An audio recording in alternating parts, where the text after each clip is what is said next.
এবং এই অগণতান্ত্রিক পদ্ধতিতে আটকানোর প্রতিবাদে আমরা আজকে রাস্তায় নেমেছি এবং বিরোধী দলনেতার উপর যে হামলা হয়েছে তার তীব্র নিন্দা ধিক্কার জানাই। সারা উত্তর কলকাতা জুড়ে অবরোধ চলবে, প্রত্যেক মোড়ে মোড়ে অবরোধ চলবে, প্রত্যেক পাড়ায় পাড়ায় অবরোধ এবং রাস্তার মোড়ে মোড়ে আগুন জ্বলবে। এবং কোনো কার্যকর্তা বা কোনো নেতার উপর যদি কোনো রকম ভারতীয় জনতা পার্টির কোনো কার্যকর্তা বা কোনো নেতার উপর যদি হামলা হয়, একই জিনিস, একই রিয়াকশন চলতে থাকবে। আমরা আর এই আক্রমণ মেনে নেব না। তৃণমূল ভয় পেয়েছে, আর এই ভয় পাওয়ার রাজনীতি ওরা ভীতি ছড়ানোর চেষ্টা করছে, সন্ত্রাসের রাজনীতি করার চেষ্টা করছে। এই সন্ত্রাসের বিরুদ্ধে আমরা পুরোপুরিভাবে রাস্তায় নেবে পুরো কলকাতা স্তব্ধ করব শুভেন্দু অধিকারীকে। তার কারণ যারা শীর্ষ নেতা তাদেরকে যদি খুন করা যায় তবে তারা ইজিলি জিততে পারবে। তৃণমূল হারের মুখ দেখছে, সেই জন্য এই ভয়। আজকে বিরোধী দলনেতার উপর যদি এত বড় আক্রমণ হতে পারে তাহলে সাধারণ মানুষের কি হবে?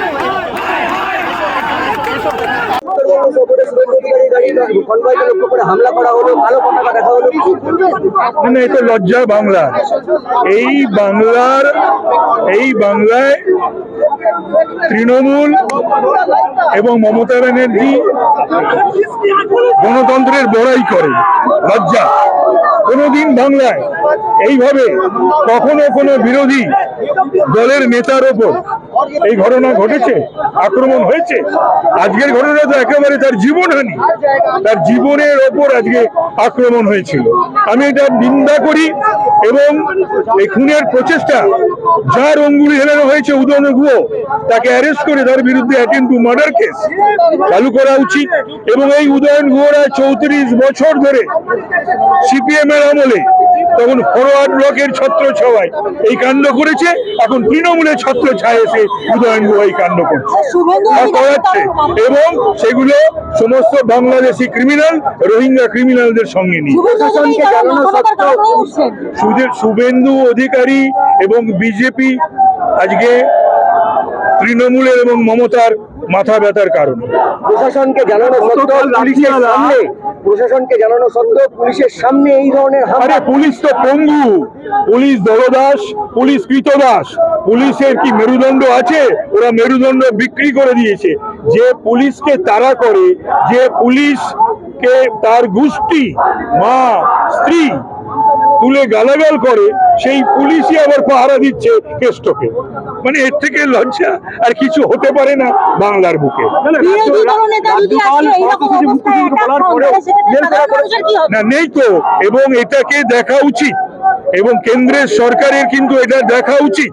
তার কারণ এটা একটা অঙ্গরাজ্য এবং ভারতবর্ষের এই অঙ্গরাজ্যের গণতান্ত্রিক বন্দোবস্ত এবং ব্যবস্থা কোথায় এসে দাঁড়িয়েছে তার বিরুদ্ধে আইনি সাংবিধানিক পদক্ষেপ গ্রহণ করা উচিত। তারা বলছে এনআরসি নিয়ে আন্দোলন করছে, এনআরসি নিয়ে আন্দোলন করছে। ওরা জানেই না কিছু, অশিক্ষিত মূর্খের দল।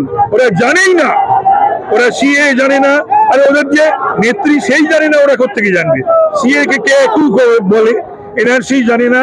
এবং এই অনুপ্রবেশকারীদের বিরুদ্ধে, এই ভোটার লিস্টের বিরুদ্ধে, এই বাংলাদেশিদের অনুপ্রবেশকারীদের বিরুদ্ধে 2005-এর 4 আগস্ট পার্লামেন্টে এই মমতা ব্যানার্জি চিৎকার চেঁচামেচি করেছে।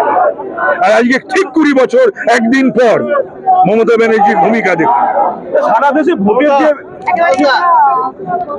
যে নাম ধরে তাদের কথা উল্লেখ করে এবং অধিকাংশ যা কার্টুন দেখলাম 90% রোহিঙ্গা এবং বাংলাদেশি মুসলমান, যাদেরকে আমরা ভারতবর্ষ থেকে তাড়াতে চাই, ভোটার তালিকা থেকে তাড়াতে চাই।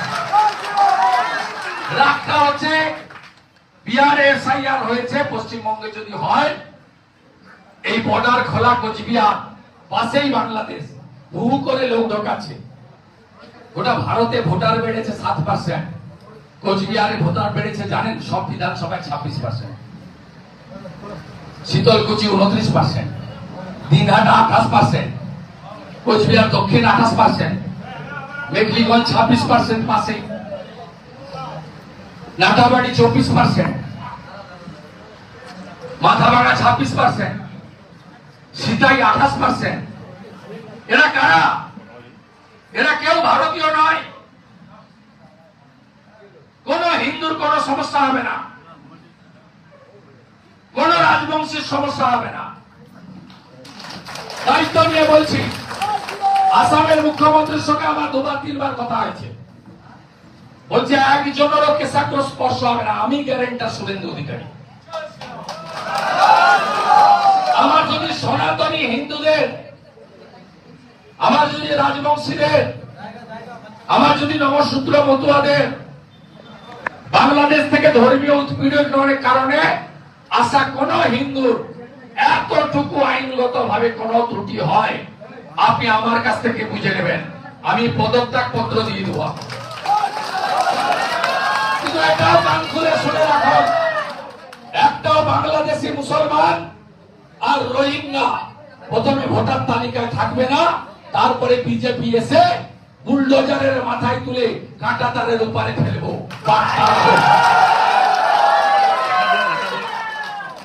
বাড়িতে নিশ্চিতকে বললাম, কোথায় গো তোমার পাথর, কি খবর ছিল? বলছে দাদা খবর ঠিকই ছিল, একটু দেখো। যেই খাগড়াবাড়ি ঢুকেছি, 1500 উন্মত্ত হাইনার দল, পাগল কুকুরের দল, চোরের বেটা চোর উদয়ন গুহর নেতৃত্বে ছাপিয়ে পড়েছে। আমি যদি ওই বুলেট প্রুফ গাড়িতে না থাকতাম, আপনারা আজকে মৃতদেহে সামনে দাঁড়িয়ে ফুল দিতে হতো আপনাদের। পাথর দিয়ে ভেঙেছে বুলেট প্রুফ গাড়ি। প্রত্যক্ষ খুনি যদি উদয়ন গুহ হয়, পরোক্ষ খুনি দ্যুতিমান ভট্টাচার্য, রাজীব কুমার, ছাড়ার কোন সিন নেই। আমাকে ফিরতে দেন, আপনারাও ফিরুন, আমি এর শেষ থেকে ছাড়বো। আমি শুভেন্দু অধিকারী, লক্ষণ শেখ, সুশান্ত ঘোষেদেরকে জব্দ করা লোক আমি মমতাকে হারানো লোক। আমি যদি সত্যিকারে সনাতনী হয়ে থাকি, আমার পরিবারের বিপিন অধিকারী যদি ব্রিটিশের জেলে গিয়ে থাকে, এর হিসাব আমি নেব, হিসাব আমি নেব। বদলা হবে, বদলাও হবে, বদলা হবে, বদলাও হবে। উদয়ন গুহ, তোমার সঙ্গে আমার হিসাব হবে। আপনারা একদম লড়াইতে যুক্ত হবেন না, সংগঠিত করুন, নিজেদের সংগঠিত করুন। এই জেলায় ইলেকশন কমিশন যদি রাষ্ট্রপতি শাসনের মতো পরিস্থিতি করে ভোট না করে, তাহলে কোন সাধারণ সনাতনী তারা ভোট কেন্দ্রে পৌঁছাতে পারবেন না। যারা আলিপুরদুয়ারে প্রধানমন্ত্রীর সভাতে যাওয়ায় হামলা করার সাহস দেখায়, এদের আর বাড়তে দেওয়া উচিত হবে না।